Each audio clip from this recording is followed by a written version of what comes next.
Hi, welcome to Friday Focus on the 10th of June, and I apologise that this is not live and I am doing this recorded because I moved offices. Well, I will have moved offices yesterday, and I've got a really important call at 10 o'clock on Friday morning, and I'm really sorry I can't change it. So what are we talking about today? We're talking about 4 surefire ways to grow your small business. This is absolutely I say this every week, don't I? This is absolutely key. It's all absolutely key as far as business is concerned, but it's really, really important if you're wanting to grow your business, scale it, evolve it, whatever it is that you want to call it. It does not happen by chance. It has to be planned, and if it's poorly managed, it can actually do a lot more harm than good, which isn't great. You need to make the right moves to ensure that your small business achieves long-term growth and financial success and sustainability. Because if you grow it too fast and you haven't got those foundations solid, then it will all come crashing around your ears, and you don't want that. Growing a small business can be quite challenging, and it requires a lot of work, a lot of planning, but that journey is much, much easier when you know what steps you're taking. I'm the type of person who needs to know every step. No, not every step. Most steps that I have to take for any journey that I'm doing, because I like to have it planned in my head. So that's just the type of person I am. What do you need to do? There are 4 specific ways to grow your small business. First of all, listen to your customers or your clients, whatever you like to call them. The saying goes that the customer is always right. Your existing customers are your most valuable source of information with regards to improving your business. Asking them for feedback, asking them for testimonials, but asking them for feedback so that they can actually give you something to work on is so important. Creating an excellent customer experience is obviously necessary in order to be able to drive more sales, to pay yourself more, to increase your profit, whatever it is. So you need to really pay attention to what your customers are saying to you. So surveys, feedback forms, questionnaires, they're all a way of gathering data. But one of the best things that you can do is actually just listen to what they're saying to you. Now, because we're all on Zoom at the moment for however long, we've got a perfect opportunity to be able to do this, and it really is the perfect opportunity, but we need to really listen to what our customers are saying to us. You need to create a strong marketing strategy and an appealing customer experience. In order to be able to do that, you've got to have a really deep understanding of what makes that customer tick, what makes what their vision is for their business, what makes them tick. Because otherwise, if you don't know that, then you're not going to really understand who you're selling to and how to increase that.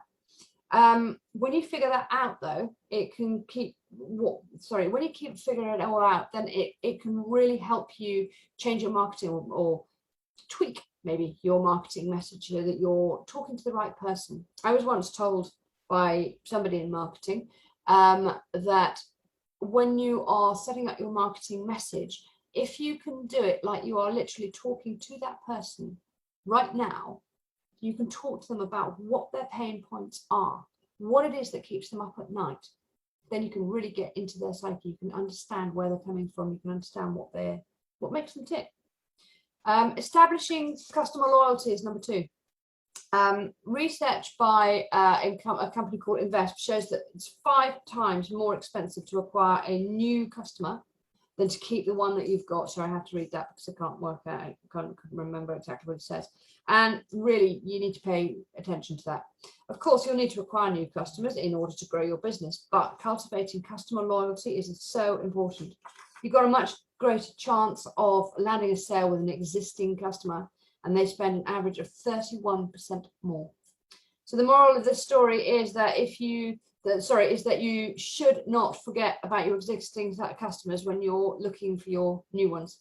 Nurture your existing customer base with exclusive discounts, early access to special offers, loyalty program, anything that you can do, give it to them. Don't forget about the power of referrals. Incentivize your current customers to bring in new business with offers. So if they can refer 3 people to you, you give them something in return, whatever it happens to be. This is not only a very affordable way of acquiring new customers, it will also cost you absolutely nothing to be able to do it. Or well, not next to nothing anyhow. Number 3, show up on social media. Become more visible. This time last year, I wasn't visible. Actually, wasn't this time last year. It was about April last year, just as we went into lockdown, March, April. I was a little bit hit and miss visible on social media. I'm now visible on social media practically every day of the working week, and it makes a very big difference. People understand who you are. They get to know you, especially if you're doing videos and things like that. So showing up on social media is really cool and really crucial as well.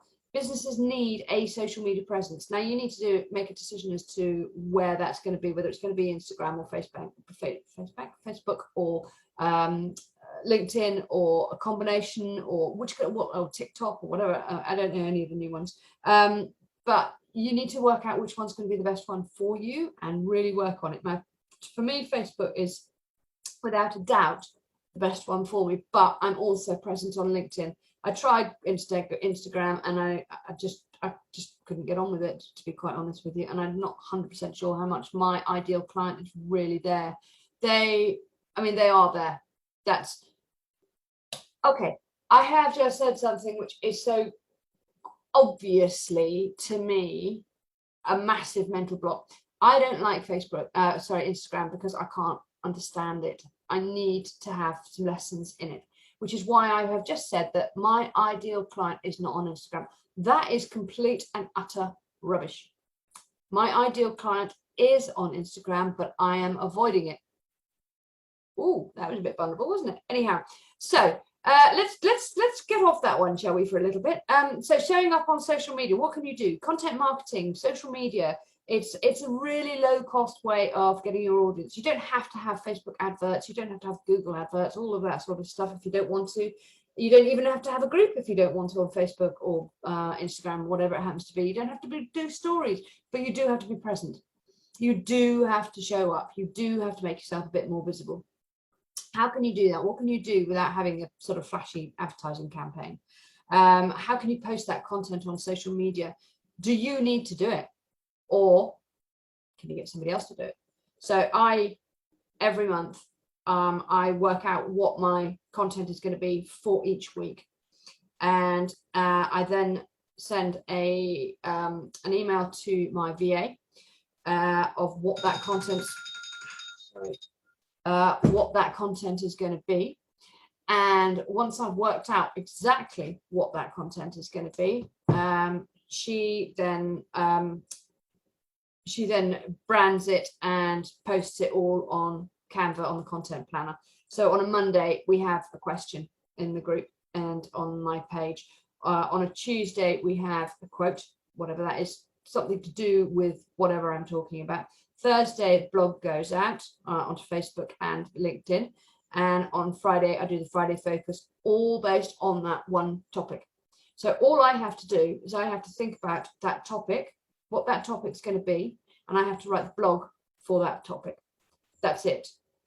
Then I search the question, and then I search the quote, and I find out whichever's the right one. I send it to Lisa. Lisa then brilliantly rebrands it, makes it look all beautiful, and then posts it on content planner. Done, dusted, sorted, perfect. And then I show up on a Friday.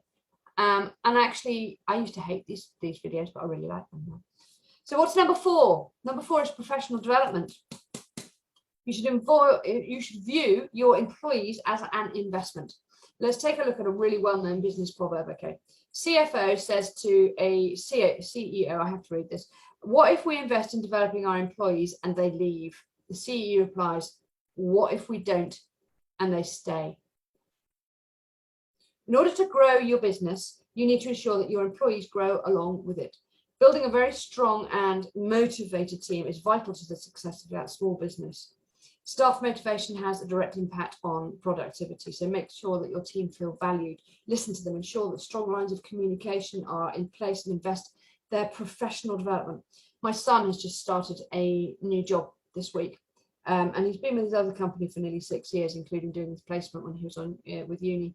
And when I was talking to him yesterday about his new job and how it was and how everybody was and were they nice people and things like that, he said to me, do you know what's different, Mum? He said, it's that this company put quality before quantity, and their ethos matches with mine and their values match with mine. That is key, absolutely key, and it makes such an enormous difference. So if you can really invest in your team, it will help you hugely. As the business grows, you should train your employees to handle these new tasks that are becoming part of this business. Allow them to really understand what their potential is. Let them grow as well as you and your business. This will result in a high staff retention rate and a team that works hard to ensure that your business achieves success. And reward them, not monetarily necessarily, but reward them, praise them, make them realize how valued they are. The other thing is, and it's not really how to grow your business, this is make sure that you're in this for the long time. Play the long game. Success does not happen overnight, but if you're serious about growing your small business, the above strategies will help you get there. But it's important that you approach this process with a sort of investment mindset, i.e. instead of looking for an easy quick buck, you're in this for the long game, because you've got to be patient. It's going to take a while to do this, but once you start seeing the growth in your business, you will start to be rewarded. So thank you guys for listening, and if you've got any comments or questions, please pop them in the box and I will do what I can to sort them out for you. And next week I will be in my new office, hopefully all sorted and ready to go. Have a lovely weekend and a lovely next week. Bye.